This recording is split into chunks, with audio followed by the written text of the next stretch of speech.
आज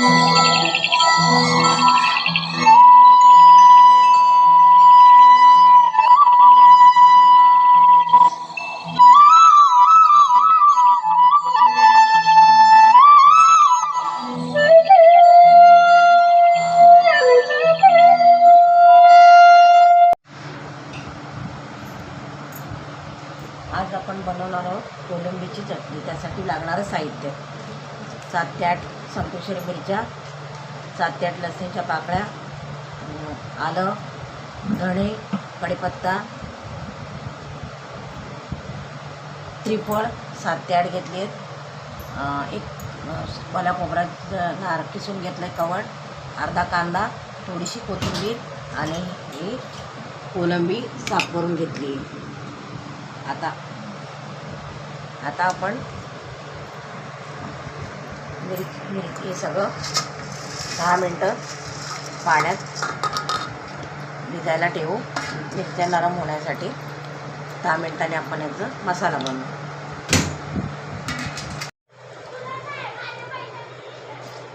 कढई तापलेली आहे. आपण त्यात 1 चमचा तेल टाकलं आहे.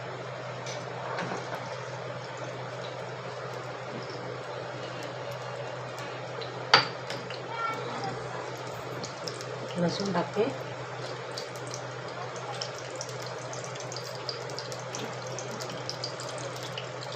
सात ते 8 पानं कढीपत्त्याची टाकली.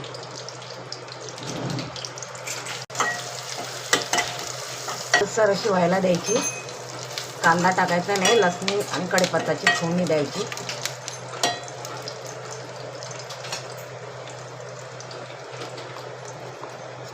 तर मी मगाशी तुम्हाला दाखवलेला साहित्य त्याचा मिक्सरमध्ये बारीक असं मसाला करून घेतलेला आहे मी. आता आपण तो त्यात टाकायचा.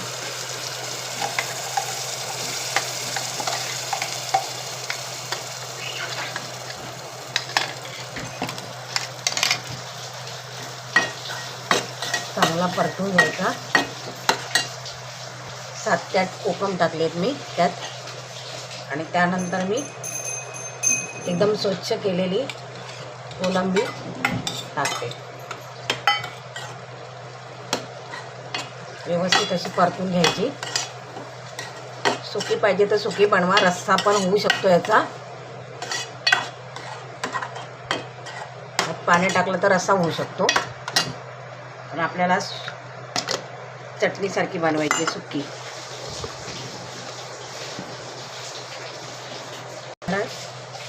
स्वच्छ धुवून आणि त्यात थोडंसं टाकते. चटणीसाठी एवढं पाणी पुरेसं.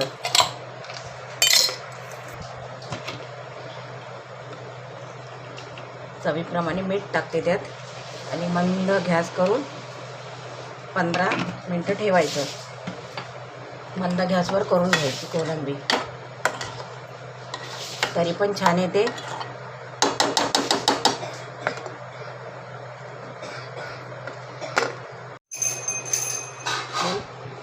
सासूबाईंनी गावावरून हळदीची पानं आणली आहेत. माझ्या लक्षातच नव्हती, माझ्या आत्ता लक्षात आलं. आपण त्यातनं हळदीचं पान पण टाकू. त्याच्यामुळे चव पण चांगली येते आणि वास पण चांगला येतो. त्याचा सुगंध असं ते वाफेवर शिजवल्यावर. मी त्यात हळदीचं पान टाकलं. अजून आपण 5 मिनटं ठेवू.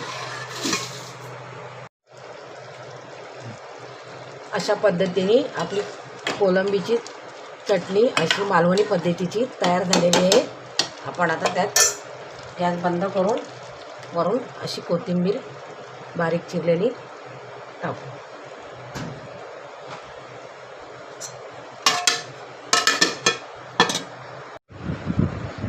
अशा पद्धतीने आपली कोलंबीची चटणी तयार झालेली आहे.